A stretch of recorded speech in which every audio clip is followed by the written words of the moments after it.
Bonsoir, bonsoir, bonsoir. Bonsoir, chers compatriotes. Bonsoir, chers internautes. Bonsoir. Bonsoir. Connectez-vous. Connectez-vous, chers internautes. Alors, vous. Connectez-vous, chers internautes. Alors, j'ai eu une urgence.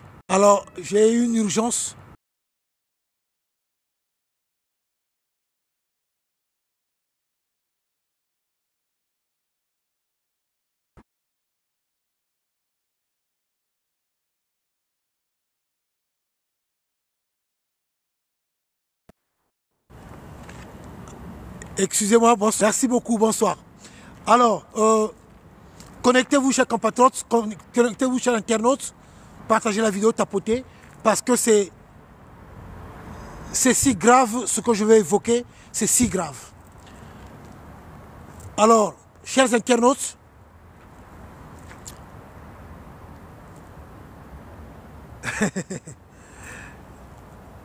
triste à le dire d'abord, mais bon, je sais que bon nombre de Congolais ne sont pas au courant. Bon nombre d'internautes ne sont pas au courant de ce qui s'est passé hier en République du Congo. Vous êtes nombreux à ne pas être au courant de ce qui s'est passé hier. Alors, la question que je pose d'abord en premier lieu, faites-moi un signe si vous m'entendez, s'il vous plaît. Vous qui êtes connectés, faites-moi un signe si vous m'entendez.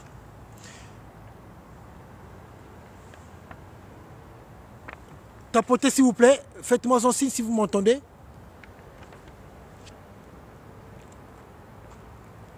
Est-ce que vous m'entendez parfaitement? Est-ce que vous m'entendez? Vous qui êtes connectés.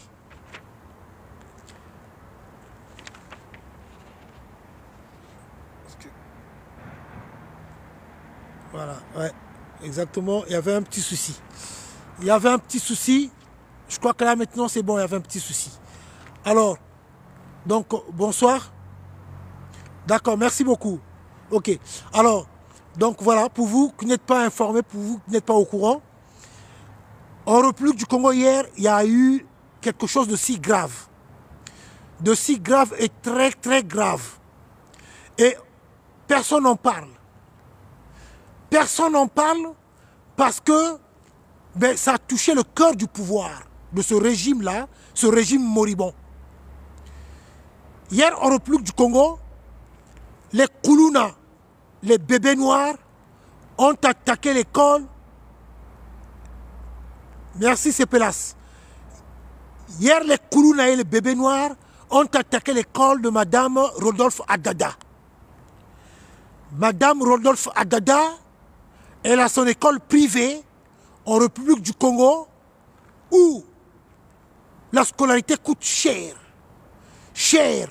Donc la majorité des enfants de ce régime-là fréquentent à cette école-là. Ce que je suis en train de dire, même eux-mêmes qui sont au niveau de Brazzaville, de Pointe-Noire, dans toute l'étendue de la République, ils savent bien que M. Nitou, ce qu'il est en train de dire, c'est la vérité. Que Mme Rodolphe Adada, elle a son école privée, donc avec son mari Adada, donc la scolarité coûte cher. Et la majorité de ces enfants qui vont à cette école-là, c'est souvent les enfants du pouvoir, les enfants du régime. Voilà. Donc, cette école de Mme Adada, cette école privée, où la scolarité coûte cher. Donc, ce n'est pas un Congolais moyen qui va se permettre d'aller scolariser son enfant à cette école-là. Donc, souvent, c'est les gens du pouvoir qui ont scolarisé leurs enfants à l'école de Mme Rodolphe Adada. Mais voilà ce qui s'est passé hier. Les Koulouna et les bébés noirs, hier, dans les environs d'après-midi, je dis bien hier, jeudi, ils ont attaqué l'école de Mme Rodolphe Adada. Les Koulouna ont attaqué l'école de Mme Rodolphe Adada. Ça avait commencé à l'extérieur. À un moment donné, après, ils sont rentrés à l'intérieur de l'école de Mme Rodolphe Adada. Les Koulouna et les bébés noirs. Plusieurs de nos enfants massacrés à la machette. Plusieurs enfants blessés à la machette. Au moment où je vous parle, beaucoup de ces enfants-là sont au CHU de Brazzaville. Au moment où je parle, beaucoup des enfants sont blessés graves, y compris l'enfant de M. Mboulou. Non, c'est pas Mboulou. Ngolo. Pierre Ngolo. L'enfant de Pierre Ngolo est gravement blessé. Gravement blessé. Maman Puchéri, bonsoir. Plusieurs enfants sont blessés à l'attaque à la machette par des bébés noirs, des Koulouna, hier à l'hôpital, à l'école de Mme Rodolphe Adada. Au moment où je vous parle, beaucoup de ces enfants-là sont attaqués, sont à l'hôpital, au CHU de Brazzaville. Des enfants qui ont des graves blessures, coupés à la machette par des Koulouna et des bébés noirs, y compris l'enfant de Pierre Ngolo, celui de l'Assemblée, au président de l'Assemblée. Voilà, peuple congolais, chers compatriotes. Est-ce que vous avez entendu ça dans les médias? Est-ce qu'on vous a parlé de ça dans les médias? Zéro. Même pas un mot. Dans les médias, même pas un mot. Vous n'avez même pas entendu parler de cela. Même pas un mot. Que l'école de Mme Rodolphe Adada a été attaquée par des Koulouna, par des bébés noirs et plusieurs enfants coupés à la machette avec des blessures graves. Et ces enfants sont hospitalisés au CHU de Brazzaville. Et il y en a ceux qui sont en train de penser à évacuer leurs enfants, soit ici en France. Pourquoi on ne vous en parle pas? Et pourquoi vous n'en parlez pas? Et pourquoi ça ne passe pas dans les médias? Vous qui parlez, vous qui dites que oui, il y a la paix au Congo, que au Congo, Sassouki parle tout le temps de la paix. Mais ne nous parlez plus de la paix. Dans un pays où il y a des Koulouna et des bébés noirs, vous nous parlez de la paix. L'exemple est là. L'école de Mme Rodolphe Adada, attaquée par des Koulouna et des bébés noirs. Voilà le résultat de l'incompétence de Sassou Nguesso. Voilà là où le Congo se trouve. Comme j'ai toujours dit, le Congo n'est pas à terre, le Congo n'est plus à terre, le Congo est sous terre. Le Congo est sous terre. L'insécurité totale, l'insécurité qui règne dans toute l'étendue de la République. Voilà les résultats. Honte à vous. Voilà là où vous avez ramené le Congo. Et vous voulez nous parler de la paix, qu'il y a la paix au Congo. Vous voulez nous endormir. Et il y a des gens qui sont là encore à vouloir nous faire comprendre que non, c'est encore toujours Sassou qui doit être là, un incompétent qui a détruit le Congo, un incompétent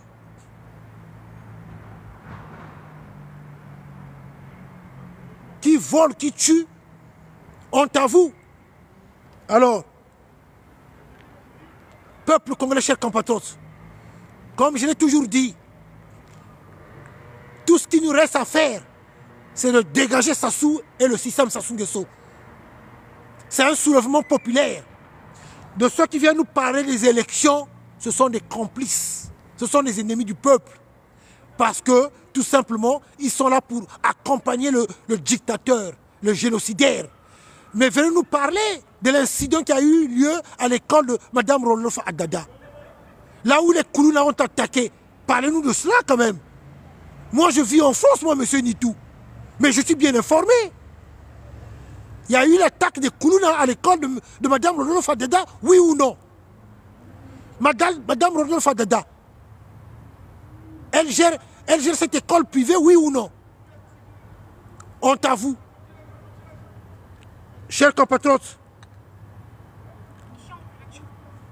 regardez, je vais vous faire écouter une vidéo. Vous allez comprendre ce qui est devenu notre pays. Le Congo. Le Congo, ce qui est devenu le Congo. Je vais vous faire écouter cette vidéo-là. Je crois que je vais y arriver. Vous allez entendre de vous-même. Voilà. Je crois que je vais y arriver. Qui en plus du Congo de sagesse. Oh, Un emploi, un concours, un passeport, une carte d'identité. Tout est devenu un marché noir. Tu veux entrer à la fonction publique? Prépare 1 million de francs CFA. Tu veux passer le concours de l'ENAM? 2 millions sans aucune garantie d'admission. Tu veux un passeport? 200 000 minimum, en glissant un petit billet pour accélérer la procédure. Tu veux une carte nationale d'identité? Prépare de l'argent, sinon ton dossier sera oublié pendant des mois. Et le pire, une femme veut sa carte d'identité rapidement. Un policier chef va la draguer, la toucher sans son consentement et lui promettre une faveur. Et si elle refuse, son dossier disparaît. Et quand quelqu'un ose dénoncer, on lui répond Yomoto Bongsa Congo. Yomoto Bongsa Congo. On a normalisé la corruption. Voilà. Bon. Voilà. Ok. Là, cette dame-là, la vidéo-là, elle circule, non? Bon nombre de gens ont vu cette vidéo. Maintenant, dites-moi, ce qu'elle a parlé, cette dame-là, ce qu'elle a dénoncé, cette dame-là, c'est pas la vérité? Ce qu'elle dit là, c'est pas la vérité? Mais moi, je sais bien qu'en République du Congo, triste de le dire, mais il y a des femmes qu'on a obligées d'avoir des rapports sexuels pour obtenir un passeport. Ce que je dis, c'est vrai. Il y a des femmes qui ont couché avec des militaires ou des officiers ou certaines personnes de l'immigration pour avoir un passeport. En République du Congo, c'est vrai ou c'est pas vrai? Là, ce qu'elle vient de dire, cette dame-là, c'est encore M. Nitou qui a inventé. Voilà la réalité, ce qui est devenu le Congo. Maintenant, vous qui soutenez le Congo, Sassou Nguesso là, vous êtes quel genre d'humain que vous êtes? Les Ngoniba là, oh les Nino, comment il s'appelle l'autre là, qui va organiser la marche le 9 mars là. Nino, c'est pas Nino Ngwemba ou Nino Ngwemba. Toi, Nino Ngwemba là, avec un autre là, comment il s'appelle là, Dino Combit Salisson. Regardez-moi les téqués traîtres. Regardez-moi ces téqués traîtres là. Regardez-moi ces téqués traîtres comme Florent Chiba, qui avait assassiné le président Massamba Deba, qui nous avait montré la lettre du président Massamba Deba, Florent Chiba. Toujours, je le dis haut et fort, je ne généralise pas tous les téqués. Je ne généralise pas tous les téqués. Mais les téqués, c'est les chiens de garde de Sassou Nguesso. Regardez, il est où Nsourou? Nsourou avait fait le sale boulot. Tuer bon nombre des Congolais. Au profit de qui? Au profit de Sassou. Il est où Nsourou? Au Kombi Salisson. Il est en prison au Kombi Salisson. Au Kombi Salisson avec le front 400. Il avait tué bon nombre des Congolais. Au profit de qui? Au Kombi Salissa. Au Kombi Salissa avait fait ce sale boulot au profit de qui? Au profit de Sassou Nguesso. Et là, il est où? En prison. Bon nombre des téqués font le sale boulot au profit de Sassou. La honte est pour vous. Bon nombre de corrompus, on les trouve. Bon nombre de gens qui complotent pour ce régime-là. Voilà. Honte à vous. C'est comme certaines personnes comme les Conta. Oh, général Conta. Voilà encore un autre criminel. Parfois qui m'échappe. Conta, un criminel, un assassin. Que Sassou avait envoyé à Ikongono pour aller tuer nos parents au nord. Général Conta, il se cache celui-là. Là. Un assassin, ce général Conta-là. Un criminel. Au profit de Sassou, ce général Conta. Conta, pose. Faut que tu le saches qu'on ne t'oublie pas, toi, Conta. On ne t'a jamais oublié. Tu es un criminel. Les massacres à Ikongono, c'est toi que Sassou avait envoyé là-bas. Et bon nombre des autres personnes. Général Conta, encore un traître, un ennemi du peuple. Un corrompu, un criminel. Conta, quand tu viens en France, tu te caches. Pourquoi tu te caches, Conta? Oh, général Conta. Non, tu es général parce que tu as assassiné bon nombre de Congolais. Tu es général parce que tu es un traître, Conta. Voilà un traître de la région de Poule. Conta, là, Conta. Un ennemi du peuple. Voilà un traître, Conta, il se cache. Ce Conta-là, quand il vient en France, il se cache. Il est discret. Il est discret parce qu'il a commis beaucoup de crimes, ce Conta-là. C'est le tabac de la même pipe. Avec les Nsourou, avec tout ce monde-là. Toi, Dino Kombi Chalichon, toi. Dino Kombi Chalichon, avec les Nino Ngweba ou Nino Ngweba. Le jour viendra, vous allez voir. Vous n'aurez pas le temps de le regretter. Traître que vous êtes, les ennemis du peuple. Hier, avant-hier, oh, Sassou ou rien. Sassou rien. Et aujourd'hui, c'est vous là qui organisez encore les... Oh non, le patriarche. C'est encore vous, toujours vous. Voilà les traîtres téqués que certaines personnes n'osent pas dénoncer. Mais à la grande différence, c'est que moi, M. Nitou, je n'ai pas de parti pris. Je suis pour le Congo. Je suis pour le peuple congolais. Je n'ai pas de parti pris. Je ne suis pas dans vos moules. Dans vos moules que Sassou Nguesso vous avez bien préparé, hein, dans le moule du tribalisme, dans le moule du régionalisme. Vous là, bon, certaines personnes n'osent pas critiquer les leurs. Pourquoi? Parce qu'ils sont de même ethnie, parce qu'ils sont de même région. Ce qui n'est pas le cas pour moi, M. Nitou. Moi, je suis pour le Congo, je suis pour le peuple congolais. Je dénonce tous les ennemis du peuple. Je dénonce tous ceux qui complotent contre le peuple. Je n'ai pas de parti pris. Honte à vous, vous qui baignez toujours dans le tribalisme, vous qui raisonnez toujours dans le tribalisme, dans le régionalisme, vous qui n'osez pas dénoncer les vôtres. Mais ce n'est pas le cas pour M. Nitou. Ah oui, moi je dénonce tout le monde, les ennemis du peuple. Chez moi, il n'y a pas d'histoire d'ethnie. Chez moi, il n'y a pas d'histoire de région. Non, je suis congolais avant tout. J'aime le Congo, j'aime le peuple congolais. Les ennemis du peuple, je les pointe du doigt. Voilà. C'est ça. Donc toi là, Konta, au général Konta, toi le criminel Konta, l'assassin Konta, toi que ça soit avait utilisé pour aller massacrer nos parents à Ikongono, avec bien d'autres. Ne pense pas que M. Nitou t'avait oublié. Je t'ai jamais oublié Konta, au général Konta. Non, général des crimes. Hein? Tu es pareil comme l'autre là, comment il s'appelle, le général Machacha. Le général Machacha. Merci beaucoup. Oh, merci, c'est gentil. C'est gentil de lire cela. Toi, Roland, tu as une longueur d'avance. Merci. Mais c'est pas moi. C'est celui qui m'a créé d'abord qu'il faut d'abord remercier. Je remercie d'abord l'Éternel, Dieu qui m'a créé. Parce que le ciel et la terre ont été créés par Dieu. Et je suis son instrument. Donc je remercie d'abord l'Éternel. Lui qui me donne ces inspirations-là. Alors, revenons à Konta. Konta, le criminel, tu ne vas pas m'échapper, le général Konta, général des crimes, général qui a commis tant de crimes. Tu es pareil comme le général Machacha. Le général Machacha, pareil des criminels. Tout ça vous a nommé des généraux parce que vous faites le sale boulot. C'est tout. Parce que vous faites le sale boulot. C'est tout. Mais regardez maintenant le Congo. Le Congo rempli de koulouna, rempli de bébés noirs. Peuple congolais, chers compatriotes. Alors j'en parle tout le temps. Vous ne voyez pas la gravité de ce phénomène des koulouna et des bébés noirs. Je prends un exemple. Nous qui habitons à l'étranger, aux États-Unis d'Amérique, Canada, France, Angleterre, nous qui sommes à l'étranger. Imaginez-vous que vous allez au pays en vacances avec les enfants pour faire plaisir à vos enfants qui n'ont jamais vu le Congo, peut-être qui étaient déjà partis une fois seulement. Vous vous dites, on va aller en vacances avec les enfants pour qu'ils aillent visiter mon pays d'origine. Imaginez-vous que vous êtes en train de vous promener avec les enfants et que vous vous faites attaquer par des koulouna. Vos enfants seront traumatisés à vie. Vos enfants seront traumatisés à vie. Vous vous faites attaquer par des koulouna. Vous êtes en famille. Vous êtes partis en vacances avec les enfants au pays. Pour une première fois, ils arrivent au Congo. Et vous vous faites attaquer par des koulouna. Soit à domicile chez vous, soit en cours de route. On vous attaque par des koulouna avec des machettes. Les enfants seront traumatisés à vie. Maintenant, dites-moi, si vous revenez en France ou aux États-Unis d'Amérique ou au Canada, vous pensez qu'un jour, si vous dites encore à vos enfants, repartez encore au Congo, vous pensez que vos enfants vont accepter? Vous pensez que vos enfants accepteront de repartir au Congo? Pas du tout.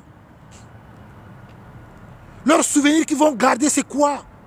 C'est l'attaque des koulouna avec des machettes. Mais entre vous, entre nous, en tant que parents, j'aimerais pas, j'imagine même pas être dans ce genre de situation, de me retrouver dans ce genre de situation. Moi, avec mes enfants, ou avec mes petits-enfants, de se faire attaquer à domicile par des koulouna, ou de se faire attaquer en cours de route par des koulouna. Je n'imagine même pas être dans ce genre de situation. Est-ce que vous pensez à ce genre de choses?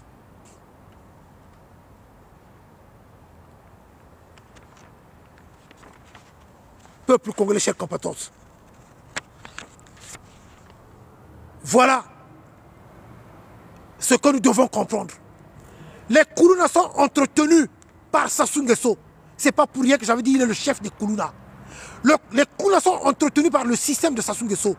Vous savez dans quel but? Pour terroriser le peuple. Parce que à 18h, 19h, les gens rentrent chez eux. Par peur de se faire attaquer par des Koulouna. Et ça arrange qui? Ça arrange ce dictateur. Ça arrange Sassou. Que la population puisse avoir peur des Koulouna. C'est pour cela que ces Koulouna-là ne sont jamais arrêtés. C'est pour ça que ces Koulouna-là, parfois quand ils sont arrêtés, ils sont vite relâchés. Mais réellement, le problème de Koulouna devait être réglé très rapidement. Soit disons Obami Itou, au général Obami Itou, foutaise, foutaise, foutaise Obami Itou. Tout ce monde-là, foutaise. Vous n'êtes que des miliciens. Vous n'êtes pas au service de la population. Vous n'êtes que des miliciens. Oh, général. De toutes les façons, vous n'avez pas mérité vos galons. Vous êtes des généraux en carton. Vous êtes des généraux, vous. Comme je l'ai toujours dit, dans l'histoire de notre pays, je le dis encore, dans ce pays-là, nous avons connu des militaires, des vrais militaires. Depuis que je parle, personne n'est venu me contredire quand je parle du colonel Nzalakanda. Ah oui, le seul avec les 36e BIM, ces éléments, les 36e BIM, ils étaient partis au Tchad, au moment où au Tchad il y avait conflit. Parce qu'au Tchad il y avait plusieurs seigneurs de guerre. À cette époque-là, il y avait des Ngoukouni Wedei, il y avait des Kamungé, il y avait des Hissène Abré. Le Tchad, il y avait tout le temps des tensions, il y avait tout le temps des guerres. Donc, pour le rétablissement de la paix au Tchad, plusieurs pays avaient envoyé des militaires pour calmer la situation qui était si tendue au Tchad. Et la République du Congo était représentée par le colonel Nzalakanda, avec son 36e BIM. Ah, chers compatriotes, peuple congolais. Ah, c'était un militaire. Oh, mes jeunes frères, vous qui êtes nés il n'y a pas très longtemps de cela, il fallait voir le colonel Nzalakanda, habillé en tenue militaire. Je peux vous le dire, nous à l'époque, quand on grandissait, on avait peur des militaires. On avait peur. C'est les gens qui faisaient peur. Rien qu'à le regarder en tenue militaire, tu sentais que c'était un militaire. Instruit, intelligent. On a eu des militaires comme ça au Congo. On a eu des militaires, quand ils prenaient la parole, tu savais bien que tu sentais que c'était des militaires. Je vais vous donner un exemple. À la conférence nationale, vous avez bien suivi, c'était le colonel Mouzabakani. Mouzabakani qui avait pris la parole à la conférence nationale. Quand Mouzabakani avait pris la parole à la conférence nationale, vous avez senti, vous avez entendu, c'était un militaire qui parlait. Réfléchi, très intelligent. Est-ce que vous allez me comparer le colonel Mouzabakani avec le général Dabira, Ndengue, général, c'est pas quoi. Mais vous avez, ça dit que, ah, Bazoba et Bazoba. Bazoba et Bazoba. Et là, en cas vérité, ça vous dérange. Bazoba et Bazoba. Bon, où est là, mon konzi? Bon, lingi, mon konzi, mais mon konzi, lingi, minoté. Bazoba et Bazoba. On parle en termes de bilan. Bilan, to sengi bilan. Bon, là, qui ça, bilan. Le bilan de Sassou, est comment? Le bilan de Sassou est comment, le bilan? Parlez-nous en termes de bilan. Et tu oses encore te dire que tu vas rester là en 2026? Le Congo, c'est un bien commun. Le Congo appartient à tout Congolais. On verra. Tant que ce pays-là, il est la nôtre, on verra aussi. Et ceux qui te soutiennent vont bien entendre. Tu veux rester là, pourquoi faire? Depuis des années, tu n'as rien foutu de bon. Le président Ibrahim Traoré, à peine arrivé au pouvoir, regardez ce qu'il réalise. Et toi, la honte est pour toi. Voleur que tu es. J'ai encore un dossier là. un énorme dossier que je veux balancer. Ton entreprise Escom, je veux montrer ton immeuble en Angola. Ton immeuble dont tu es propriétaire. Dont tu es propriétaire à travers ton entreprise. Escom, j'ai dit bien, en Angola. Je veux bien montrer cela. J'ai reçu encore les documents. C'est pour ça que tu as acheté des biens partout, en Afrique. Peuple congolais, chers compatriotes, suivez-moi très attentivement. Est-ce que vous entendez d'autres pays critiquer Sassou? D'autres pays d'Afrique? Non. Parce que dans plusieurs pays d'Afrique, il a des biens. Parce qu'il a investi dans plusieurs pays d'Afrique. Il a créé des emplois dans plusieurs pays d'Afrique. Dites-moi, comment voulez-vous que la Côte d'Ivoire peut critiquer Sassou Nguesso? Vous pensez que la Côte d'Ivoire peut critiquer Sassou Nguesso? Pas du tout. Parce que tout simplement, d'abord, je vous rappelle que les 100 milliards de francs CFA qu'il avait prêtés à Ouattara, vous n'avez pas oublié cela. 100 milliards qu'il avait prêtés à Ouattara, à la Côte d'Ivoire. Ça, vous n'avez pas oublié. D'accord. La Guinée-Conakry, à l'époque de Alpha Condé, il avait prêté 50 milliards à la Guinée-Conakry. Je continue encore. Catherine Samba-Panza, sa maîtresse de la République centrafricaine, vous n'avez pas oublié, Sassou a payé, à plusieurs reprises, avait payé des salaires en République centrafricaine. C'est vrai ce que je dis, je ne mens pas. Moi, j'ai toujours dit ceci. Dans la vie, c'est un conseil que je vous donne. Si vous voulez combattre votre adversaire, il faut lui dire la vérité. Là où se trouve ton adversaire, lui-même, il saura bien que oui, ce qu'il dit, c'est vrai. Et tu auras toujours le dessus sur ton adversaire parce que tu dis la vérité. Mais quand tu inventes les choses, quand tu dis du mensonge, ton adversaire sait que ce qu'il dit, c'est du mensonge. Donc, tu lui fais pas du mal. Mais moi, ce que je dis, c'est la vérité. Donc, Sassou et son entourage, ils ne peuvent qu'être mal à l'aise parce que ce que je dis, c'est la vérité.